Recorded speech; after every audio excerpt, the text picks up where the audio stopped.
आजकल मार्केट में एक सवाल खूब चल रहा है, क्या जिंक अगला कॉपर बन सकता है? हम सबने देखा कि कॉपर ने क्या कमाल किया है, तो अब नजरें जिंक पर हैं। चलिए आज इसी सवाल की तह तक जाते हैं और पता लगाते हैं कि इस कहानी में कितना दम है। तो आज हम क्या क्या देखने वाले हैं। सबसे पहले हम यही समझेंगे कि जिंक और कॉपर की तुलना हो भी सकती है या नहीं। फिर भारत में जो सबसे बड़ा प्लेयर है उस पर नजर डालेंगे। और हाँ, बिना जोखिमों को समझे तो कोई बात पूरी नहीं होती है। और आखिर में इन सबको मिलाकर एक फाइनल फैसला लेंगे। ठीक है, तो चलिए शुरू करते हैं सबसे बड़े सवाल से। आखिर ये बात शुरू ही कहाँ से हुई? क्या जिंक में सच में कॉपर जैसी कोई चिंगारी है जो निवेशकों का ध्यान अपनी तरफ खींच रही है? देखिए, कॉपर की कहानी तो हम सब जानते हैं। इलेक्ट्रिक व्हीकल्स, ग्रीन एनर्जी, इन सब ने मिलकर कॉपर की डिमांड को आसमान पर पहुंचा दिया और निवेशकों को जबरदस्त रिटर्न्स मिले। तो अब सवाल यह है कि क्या जिंक के पास भी कोई ऐसी ही बड़ी दमदार स्टोरी है जो इसे अगले लेवल पर ले जा सके?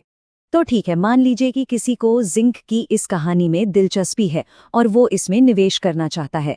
तो भारत में सबसे सीधा, सबसे साफ रास्ता कौन सा है?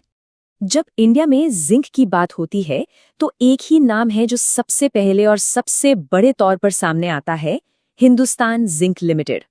ये देश की सबसे बड़ी लिस्टेड जिंक बनाने वाली कंपनी है और ये वेदांता ग्रुप का ही एक हिस्सा है। और ये देखिए, ये जो आंकड़ा है ना, ये अपने आप में पूरी कहानी कह देता है। हिंदुस्तान जिंक अकेले ही भारत के घरेलू बाजार का 75% हिस्सा कंट्रोल करती है। इसका सीधा सा मतलब है कि इंडिया के जिंक मार्केट में इसी कंपनी का दबदबा है। और ऐसा नहीं है कि सिर्फ कंपनी बड़ी है, बाजार का मूड भी इसको लेकर काफी पॉजिटिव दिख रहा है। जेफरीज जैसे बड़े नाम इसे खरीदने की सलाह दे रहे हैं।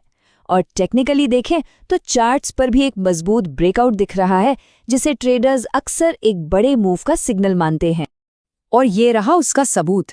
जेफरीज ने तो सीधा सीधा बाय रेटिंग दी हुई है और उनका प्राइस टारगेट है 660 रुपीस का। लेकिन एक मिनट, क्या सच में हिंदुस्तान जिंक के अलावा कोई दूसरा ऑप्शन है ही नहीं? क्या बाजार में कोई और खिलाड़ी मौजूद नहीं है? चलिए थोड़ा और खोद कर देखते हैं। यहाँ पर कहानी थोड़ी छोटी हो जाती है। अगर कोई हिंदुस्तान जिंक के अलावा सिर्फ और सिर्फ जिंक पर फोकस करने वाली कंपनी ढूंढ रहा है, तो रिटेल निवेशकों के लिए विकल्प न के बराबर हैं। हाँ, कुछ छोटे मोटे नाम शायद मिल जाएं, लेकिन उनकी सबसे बड़ी दिक्कत है लिक्विडिटी और साइज। मतलब उनमें खरीद बिक्री करना आसान नहीं होता। तो कुल मिलाकर अगर किसी को जिंक में बड़ा दांव खेलना है तो मैदान में मुख्य खिलाड़ी हिंदुस्तान जिंक ही है। ओके, तो अब तक तो सब कुछ काफी अच्छा लग रहा है, पर हम जानते हैं कि हर कहानी के दो पहलू होते हैं। तो चलिए अब सिक्के का दूसरा पहलू देखते हैं, यानी इसमें जुड़े हुए रिस्क्स क्या हैं। देखिए, एक बात हमेशा याद रखनी चाहिए। सिर्फ इसलिए कि जिंक का दाम बढ़ रहा है, इसका ये मतलब नहीं कि आंख बंद करके पैसा लगा दिया जाए। कंपनी की अपनी सेहत कैसी है, उसके बैलेंस शीट में कितना दम है और पूरी दुनिया में डिमांड और सप्लाई का क्या खेल चल रहा है, ये सब भी उतना ही जरूरी है।